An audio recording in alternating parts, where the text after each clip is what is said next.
Selamünaleyküm. Herkesin günü hayrola. Hatice ile dikişe dair hoş geldiniz. Bugün sizlerle birlikte body penye dikimini göstermeye çalışacağım inşallah. Çalışmaya geçmeden önce kanalıma ücretsiz bir şekilde abone olup yandaki zili de aktif hale getirirseniz yüklediğim tüm videolardan haberdar olabilirsiniz. Ayrıca bizi Instagram'dan Hatice ile hesabından da takip edebilirsiniz. Oradan da isteklerinizi ulaştırabilirsiniz. Elimizden geldiği kadar yardımcı olmaya çalışıyoruz. Şimdi çalışmamıza geçelim. Kumaş olarak penye kumaşım var. Ribanalık kumaş da diyebiliriz. Enine daha çok esnek, boyuna da esnek ama eni kadar değil. Enine bayağı esnek. Kumaş enim 140 santim eninde bir kumaşım var.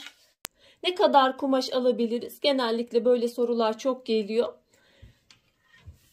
Bir beden için yapacağınız boy kadar beden için, bir de kollar için.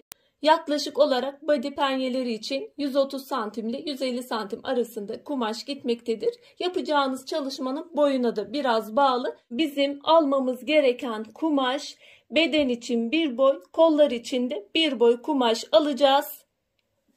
Kumaşımızı öncelikle 2 kat yapıyorum. Çalışmalarınızda temiz yüz içte kalırsa dış kısmı çalışırsanız direkt değiştirmeden dikebilirsiniz. O yüzden bu şekilde katlarsanız daha iyi olacak. Öncelikle 2 kat yaptım. Bir daha katlayacağım. Kumaşımı 4 kat yaptım. Çalışma çizgimi çektim. Kumaşım 4 kat. Arka beden çalışacağım. Sonra ön bedeni uyarlamalar yapacağım. Yaka düşüklüğünü 2 santim veriyorum. 8 santim yaka genişliğini alıyorum.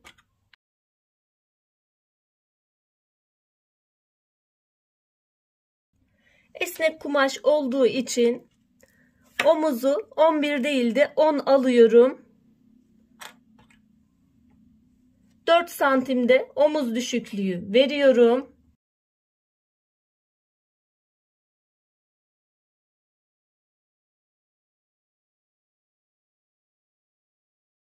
Beden ölçüsünü de bedeni alıyoruz. Ben body yapacağım için ve esnek kumaş olduğu için bolluk payı vermeyeceğim.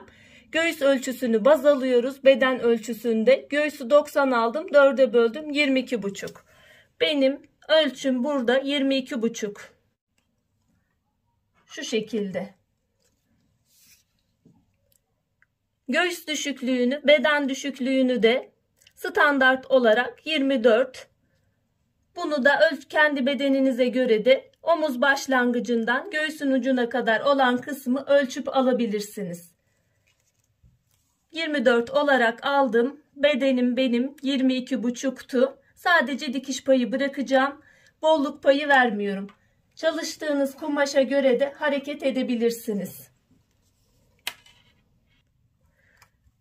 Beden düşüklüğü bölümünü çiziyorum. Bu hattımı belirledim. Buradan 2 santim yukarı çıkıyorum. Kol evimi belirleyeceğim. Şu şekilde de direkt alabiliriz. 2 santim. Geoder yardımını kullanarak. Rigayla da çizebiliriz. Rigamız yoksa bu şekilde meyilli bir şekilde de çizebiliriz.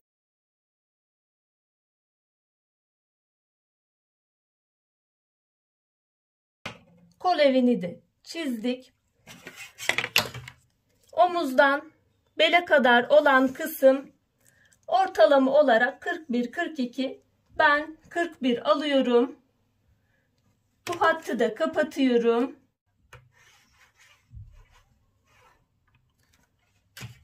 Buradan aşağı 21 santimde basen olarak iniyoruz.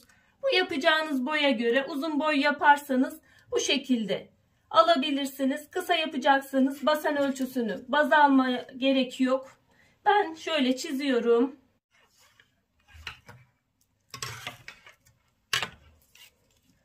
Burada benim Beden ölçüm 22,5. Bel kısmında 2 santim içeri girme yapıyorum. 20,5. Şu şekilde. Basen kısmında 2 santim beden ölçüsünden fazla dışarı çıkıyorum. 24,5. Hatlarımı şu şekilde belirledim. Ve body'min boyunu da 69 olarak belirliyorum. İstediğiniz boyu yapabilirsiniz. Bu hattı da kapatıyorum.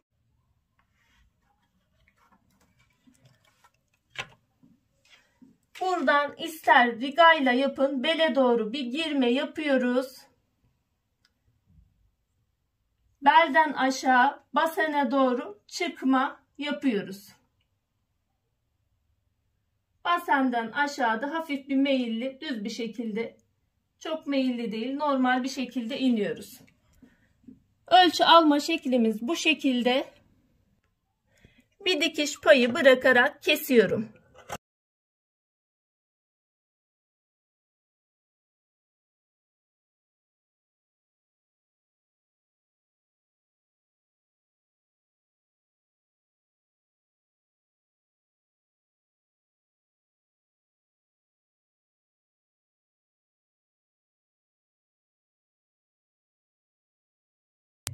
Arka bedeni çalıştık. Şu şekilde alıyorum. Biri arka beden oluyor. Tekrar ön bedende farklılıklar yapıyoruz. Ön açıklığı ön beden için 4 santim daha iniyorum. Düşüklük yapıyorum.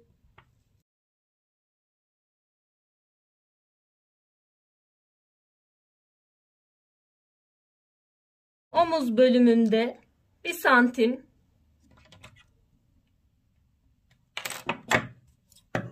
düşüklük ön bedende yapıyorum. Bu kısımdan 0 oluyor. Ve kol evlerinden 0,5 girme yapıyorum.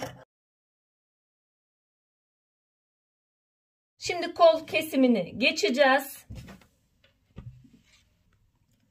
Kumaşın enini her zaman en kısma getiriyoruz.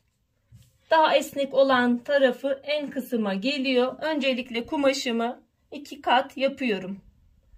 Bir daha katlıyorum. Kumaşım 4 kat. Çalışma çizgimi çektim. Burada ilk yapmamız gereken kolumuzun en geniş kısmını, baldır hattını, yani pazu genişliğini belirlemek. Ben 32 aldım. Yarısı 16. Bolluk payı fazla vermeyeceğim. Yapacağınız çalışmaya göre bolluk payı verebilirsiniz. Standart olarak normal çalışmalarda 7 santim pazu için bolluk payı veriliyor. Ben body yapacağım için bolluk payı vermeyeceğim. 32'yi 2'ye bölüyorum, 16. Şu şekilde hatlarımı belirliyorum. Buradan kol düşüklüğünü de ortalama olarak, standart olarak 16 alabilirsiniz. Bunu formülle de belirleyebiliyoruz. Burada yapmamız gereken ön kol dik evinin yüksekliğini burada şu ölçüyü almak. Burada benim 18, 18'i 5'e bölüp 4 ile çarptığınız zaman da bu sonucu verecektir. Kol düşüklüğünü 18 benim ön kol dik evimin ölçüsü. 18'i 5'e bölüp 4 ile çarptığım zaman 14,4 veriyor. 14,5 olarak alıyorum. Yuvarlama yapıyorum. 15 olarak da alabilirsiniz. Şu şekilde ölçümü belirliyorum. Buradan da 2,5 santim ölçüyü belirledim. Yuvarlama şeklinde olacağı için şuradan ölçüyü, yerimi, yarısı 10, onun da yarısı 5, 4'e bölüyoruz. Yani buradaki ölçümüzü de 4 hat belirledik. Şu şekilde Gözüküyor mu? Gözüküyor. Evet.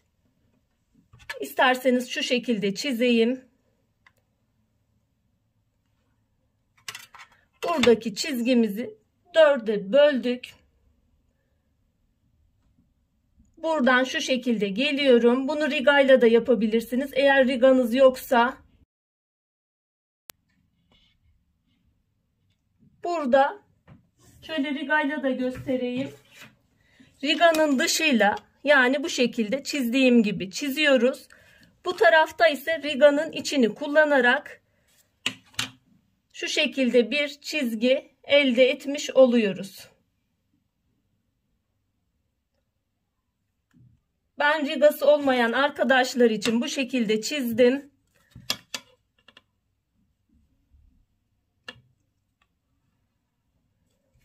Burada da riganın içini alıyoruz.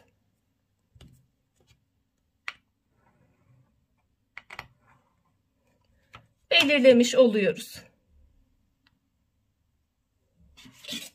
Umarım bu kısımda anlaşılmıştır. Ben kol boyumu 62 aldım. 2 santim katlama payı veriyorum. 2 santimde ekstradan bileklerim gözükmesini istemediğim için 2 santimde fazla bir pay veriyorum. Bilek ölçümü de 10 santim alıyorum. Şu bilek kısmını da çiziyorum. Alt kısmımı da belirledim. Burada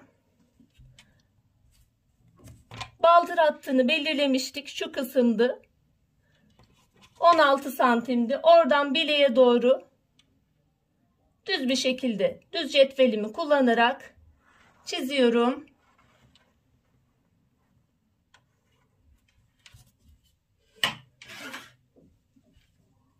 Alt kısımda dikiş payı vermeyeceğim. Çünkü katlama kısmını bırakmıştım.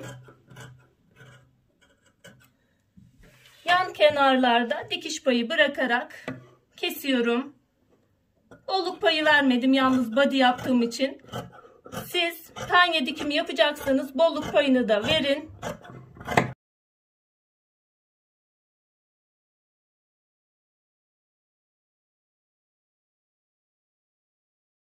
Kolumuz da bu şekilde çıkmış oldu. Şöyle tepe noktalarını belirliyorum. Çıt atıyorum tepe noktasına. Sonra ön kol evlerinde 0,5-1 santim arası girme yapıyorum.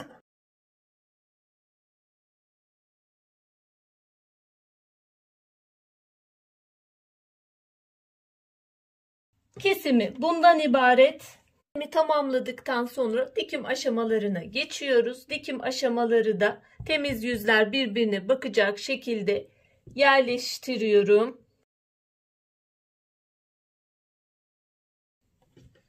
İlk önce omuz dikişleriyle, eğer kolunuzu takma yapacaksanız yanları da birleştireceğiz.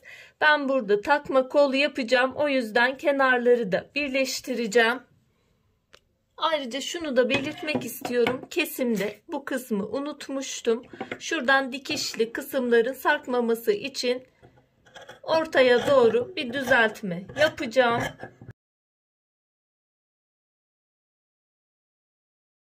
Şimdi dikiş bölümlerinde omuz dikişlerini yapıyoruz. Yan kenarların dikişini yapıyoruz. Omuz dikişlerini, yan kenar dikişlerini yaptıktan sonra, eklemesini bitirdikten sonra temizlemesini de yaptık. Şimdi kollara geçiyoruz. Kollarda da temiz yüzler içte kalacak şekilde yan kenarların dikişini yapıyoruz. Kollarında birleştirme dikişlerini yaptık. Temizlemesini yaptık. Şimdi kolları bedene birleştirmeye geçiyoruz. Bedenin temiz yüzler iç kısımda, temiz yüzler iç kısımda, kolda da temiz kısımlar, temiz yüzler dış kısımda döndürmüş oldum. Şu şekilde yerleştireceğiz. ön kol evine ve koldaki ön kol evine de dikkat ederek birbirine denk gelecek şekilde kolları ayarlıyoruz. Kolu içeri bırakıyorum. İşaret bırakmıştım ön kol evi. Ön bedende de aynı şekilde burada dikişe siyah olduğu için çok belli olmuyor ama dikişe denk getiriyorum. İğneliyorum. Çıt atmıştım tepe noktasına kolda. Onu da omuzun ortadaki dikişine tepe noktasına iğneliyorum.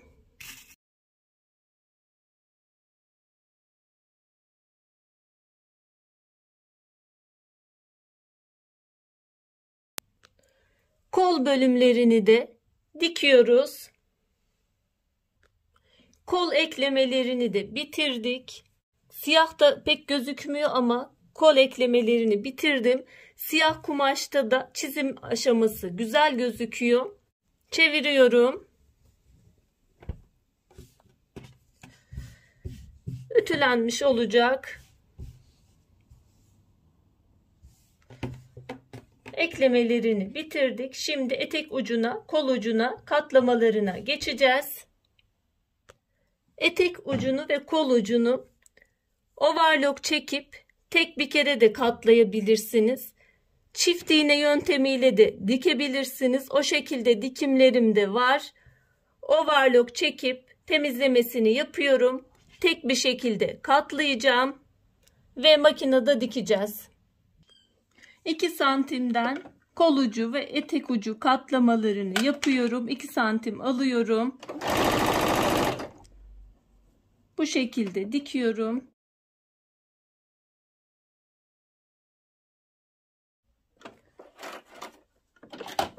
Çift iğne kullanacaksanız düz yüzünden dikin. Çift iğne 2 dikiş atın. Eğer çift iğneniz yoksa arkadan dikiş yapabilirsiniz. İsterseniz buradan da bir dikiş daha üzerinden atabilirsiniz. Çift iğne gibi gözükecektir. 2 dikiş. Çift iğne kullanımı videolarımda mevcut. Onlara da bakabilirsiniz. Bir dikiş daha gidiyorum. 2 dikiş yapmış oluyorum. Etek ucunda da 2 santimden şöyle katlamamı yapıyorum.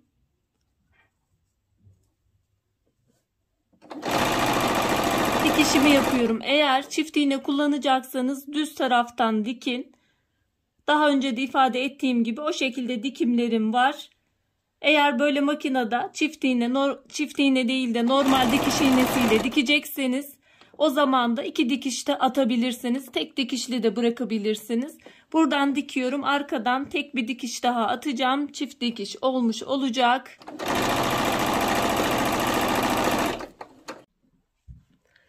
Kol ucu ve etek ucu dikişlerini de yaptık. Şöyle ben normal makinenin dikiş iğnesini kullandım. Çift iğne kullanarak da şöyle bir kere de 2 dikiş elde etmiş olursunuz. O zaman çift iğne kullandığınız zaman şuradan dikişi üst kısımdan temiz yüzden dikeceksiniz. Ben arkadan diktim.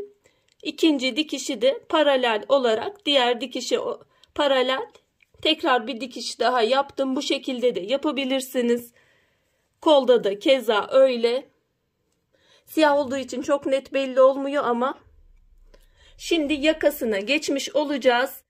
Ben şöyle tamamladığım çalışmamda önce göstereyim. Şöyle yakasına şu şekilde ribana kumaşı yaptım. Siyah tam gözükmüyor ama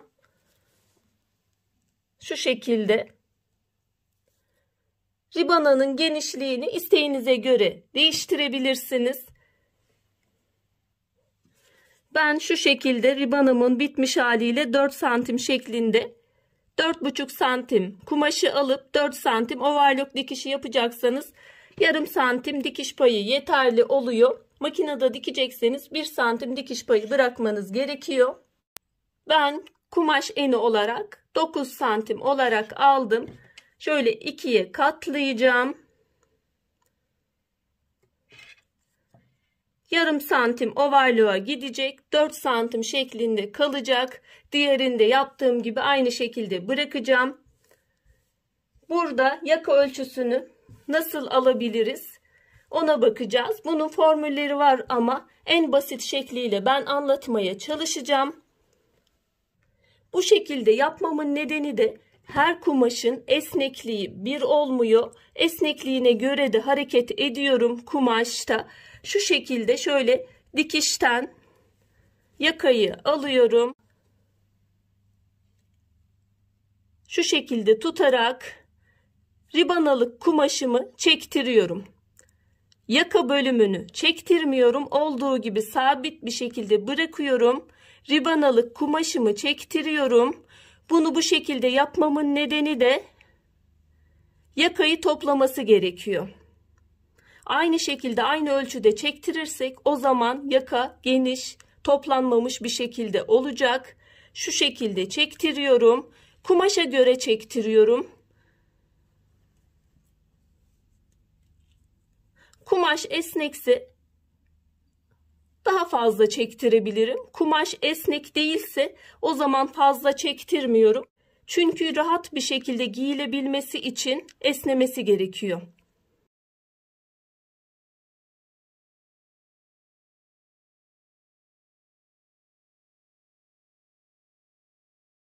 Dikiş payını da bırakıyorum. Bana yetecek olan kumaş bu kadar.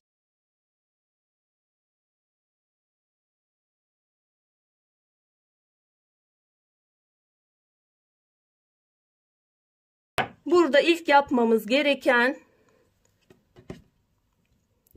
temiz yüzler içte kalıyor. Yan dikişini dikmek. Yan kenarımızı diktikten sonra şöyle 2 kat şeklinde yapıyoruz. Yakamızı şu hale getirip şimdi yakanın dört bir tarafına ve body'deki yakanın da dört bir tarafına işaret alıyoruz.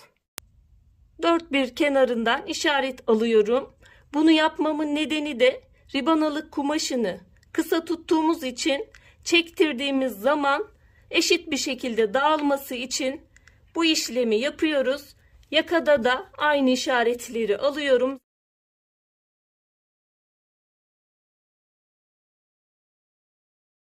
Dikişli kısmı arka yakanın ortasına denk getiriyorum. Şöyle body'min temiz yüzler iç kısımda şu şekilde arka kısmın ortasına denk getiriyorum. Yüz yüzüne baktırıyorum ve iğneliyorum.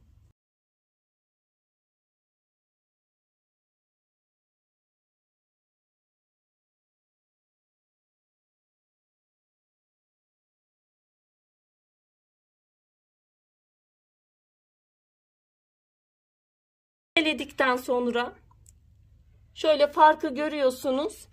Çektirdiğim zaman yakayla ribanalık kumaşım bir oluyor. Bunu overlock makinesinde geçiyoruz. Overlock makineniz yoksa normal dikiş makinesinde dikin, sonra zikzak ayarıyla temizleyin.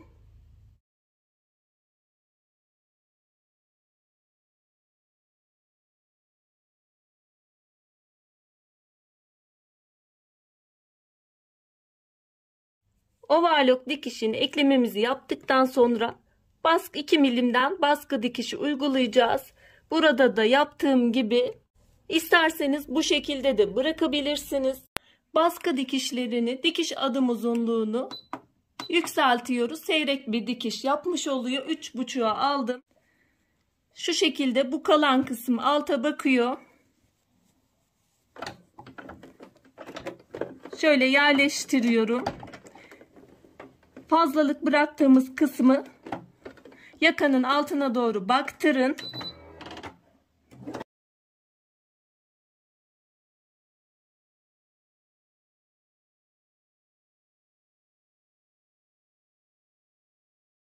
Çalışmamızın yaka bölümünü tamamladık. Ribana dikimimiz bitmiştir. Çalışmayı tamamladım. Çalışmanın son şekli bu şekilde. Yaka açıklıklarını istediğiniz gibi yapabilirsiniz. Açık şekilde de tercih edebilirsiniz. Yakaları kapalı da tutabilirsiniz. Ribana ölçülerini de istediğiniz gibi yapabilirsiniz. Ayrıca bu videonun bölüm bölüm kısımlarına da ulaşmak isterseniz açıklama ve yorumlar bölümünden de oradan da ulaşabilirsiniz rahatlıkla. Link bırakacağım. Umarım faydalı bir çalışma olmuştur. Yapmak isteyen, denemek isteyen arkadaşlara kolaylıklar diliyorum. Allah'a emanet olun. Hoşça kalın. Sağlıcakla kalın.